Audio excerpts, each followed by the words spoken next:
ایران کے supreme leader آیت اللہ سید علی خامنائی نے ایرانی فوج اور سیکیورٹی اداروں کو اسرائیل پر حملے کا حکم دے دیا۔ امریکی اخبار نیو یارک ٹائمز کے مطابق آیت اللہ خامنائی نے حماس کے لیڈر اسماعیل ہنیہ کی شہادت پر دکھ کا اظہار کرتے ہوئے سیکیورٹی اداروں کو فوری بدلہ لینے کا حکم دے دیا ہے۔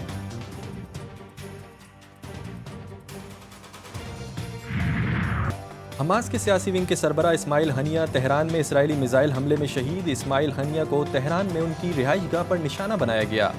حملے میں ایک محافظ بھی شہید ہوا۔ اسرائیلی میڈیا کا کہنا ہے کہ اسرائیلی وقت کے مطابق رات تقریباً 2 بجے میزائل فائر کیا گیا۔ حماس کا اسماعیل ہنیہ کی شہادت کا بدلہ لینے کا اعلان۔ بیان میں کہا گیا کہ حماس کے سربراہ پر حملے کی ذمہ داران کو سزا دی جائے گی۔ حماس رہنما موسیٰ ابو مرزوق نے کہا کہ اسماعیل ہنیہ کا قتل ایک بزدلانہ فعل ہے۔ اسماعیل ہنیہ کے قتل سے اسرائیل کو اس کے مقاصد حاصل نہیں ہوں گے۔ اسماعیل ہنیہ کی نماز جنازہ آج تہران میں ادا کی جائے گی، تدفین کل دوحہ میں ہوگی۔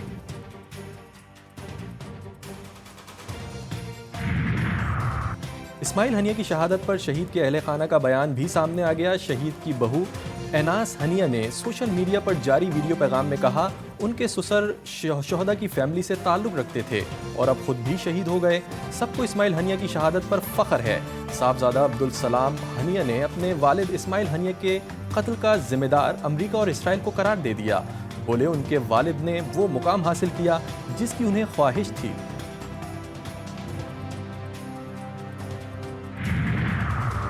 ایرانی سپریم لیڈر کا اسرائیل کے خلاف جوابی کارروائی کا اعلان۔ آیت اللہ سید علی خامنائی کا کہنا ہے کہ اسرائیل نے اپنے لیے سخت سزا کی بنیاد فراہم کر دی۔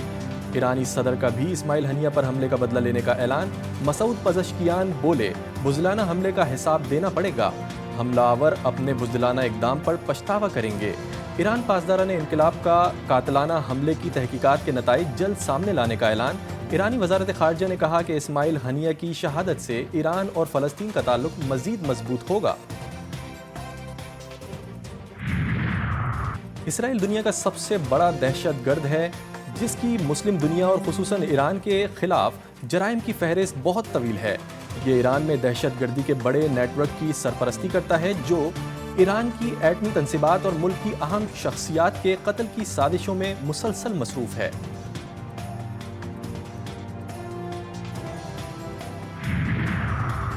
حماس رہنما اسماعیل ہنیہ کی شہادت پر شدید عالمی رد عمل۔ ترکیہ اور دیگر ممالک کی اسماعیل ہنیہ کی شہادت پر شدید مذمت۔ یمن کا 3 روز سوگ کا اعلان۔ ترکیہ کا کہنا ہے کہ ثابت ہو گیا کہ اسرائیل خطے میں امن نہیں چاہتا۔ اسماعیل ہنیہ پر حملے کا مقصد خطے میں جنگ مزید پھیلانا ہے۔ روس نے کہا کہ اسرائیل اقدام سے جنگ پھیلے گی۔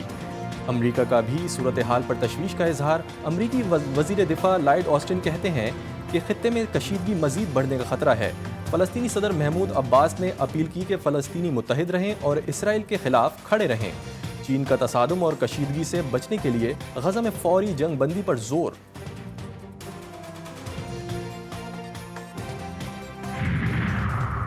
حماس کے سربراہ اسماعیل ہنیہ کے قتل کی مذمت۔ پاکستان کا شدید رد عمل۔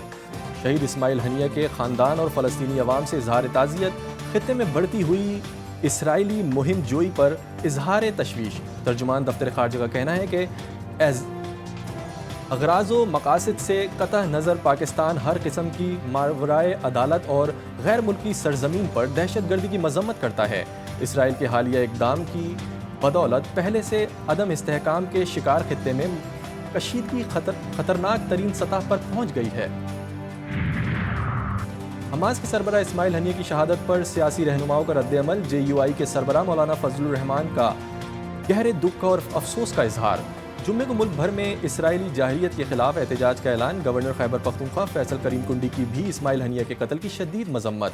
پیپلز پارٹی رہنما شیری رحمان نے اپنے رد عمل میں کہا ایسا اقدام مشرق وسطیٰ میں کشیدگی کو مزید بڑھائے گا۔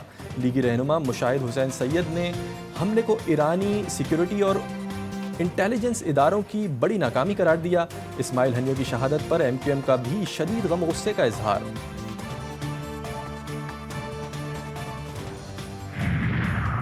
اسماعیل ہنیہ کی شہادت کی خبر کو کوریج کرنے والے صحافی بھی شہید۔ الجزیرہ ٹی وی کے نمائندے اسماعیل الغول اور کیمرہ مین رامی الرافعی کو نشانہ بنایا گیا۔ اسرائیل نے صحافیوں کی گاڑی پر میزائل داغا۔ لبنان کے دارالحکومت بیروت پر اسرائیلی لڑاکا طیاروں کا حملہ 2 بچوں سمیت 3 افراد جاں بحق، 74 زخمی ہو گئے۔ اسرائیلی فوج نے دعویٰ کیا ہے کہ حملے میں حزب اللہ کمانڈر فواد شکر بھی مارے گئے۔ سید محسن فواد شکر حزب اللہ سربراہ حسن نصر اللہ کے فوجی مشیر تھے۔ امریکہ نے ان کے سر کی قیمت $50 لاکھ مقرر کی تھی۔